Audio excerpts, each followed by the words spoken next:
Hello, welcome to my channel CNCR science and math concept. हम यहाँ question कर रहे हैं नीट एग्जाम के लिए। क्लास 12 फिजिक्स, टॉपिक है करंट इलेक्ट्रिसिटी। और क्वेश्चन कहता है in the network shown in the figure each resistance is of 1 ohm। Effective resistance between points A and B is. हमें ऑप्शंस दी हुई हैं। अब हमें नेटवर्क दिखाया है, हम यहाँ नेमिंग कर लेते हैं B, C, D और ये पॉइंट E। और हर रेजिस्टेंस को हम स्मॉल r से डिनोट कर सकते हैं, मीन स्मॉल r की वैल्यू हो गई 1 ohm। अब यहाँ हम करंट डिस्ट्रीब्यूशन करते हैं। अगर सपोज मैंने यहाँ पे A पॉइंट से एंटर कराया है करंट I1 प्लस I2, तो अब क्योंकि यहाँ जंक्शन है, किरचॉफ्स लॉ के हिसाब से यहाँ करंट I1 चला जाएगा और यहाँ करंट I2 चला जाएगा। अब E पॉइंट से अब हमारे को क्योंकि एंटर हुआ है करंट I1 प्लस I2, तो हमें एग्जिट भी I1 प्लस I2 ही होना चाहिए, जिसके लिए अब पॉइंट C पे I1 करंट पहुंचा है, तो C से E में अगर I3 करंट जाता है तो C से I1 माइनस I3 करंट जाएगा। अब अगर I3 करंट और I2 करंट E पे पहुंचेगा तो E से आगे I2 प्लस I3 जाएगा, तो I1 plus I2 B point पे नहीं पहुंचेगा। इसलिए हमारा जो करंट है E से D I3 जाएगा और E to B I2 जाएगा। अब D जंक्शन पे I1 minus I3 plus I3 पहुंचा है, तो यहां से वापस D से B आया है I1, D से B आया I1 और E से B आया I2, तो B पे एग्जिट हुआ I1 प्लस I2। तो इस तरीके से हम करंट डिस्ट्रीब्यूशन बताते हैं। तो अब क्योंकि आर्म CE और DE में करंट सेम है और A से E और E से B में भी सेम है, तो हम पॉइंट E को हटा सकते हैं। तो यहाँ पे हम डायग्राम दोबारा बनाते हैं। ये पॉइंट C, ये पॉइंट D,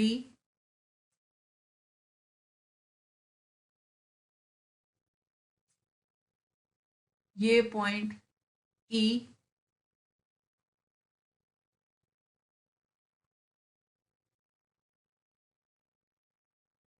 ये पॉइंट A और ये पॉइंट B, और A से C में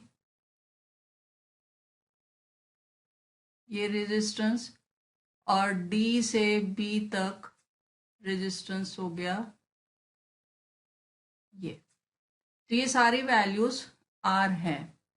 तो अब this is R, this is R, R, R, R, R, R।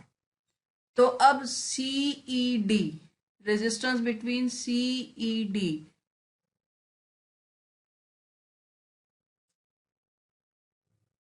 ये बन गया, ये पॉइंट C, ये R, ये पॉइंट D, और यहां पर ये R और ये R, जिसे हम लिख सकते हैं CD, ये R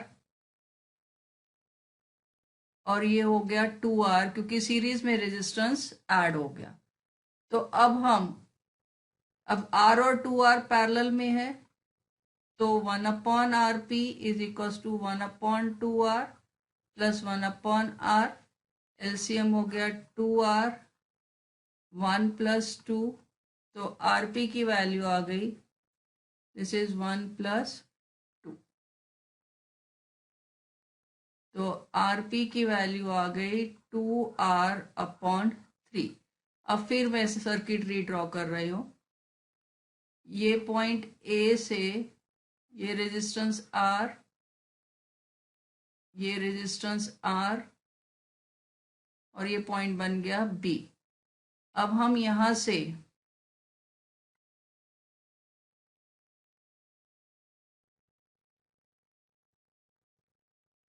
A से ये रेजिस्टेंस, ये C पॉइंट पे ये R, और C से D के बीच में RP है, तो ये 2R/3, ये पॉइंट आया D, और D से एक रेजिस्टेंस जो कि B को कनेक्ट करता है।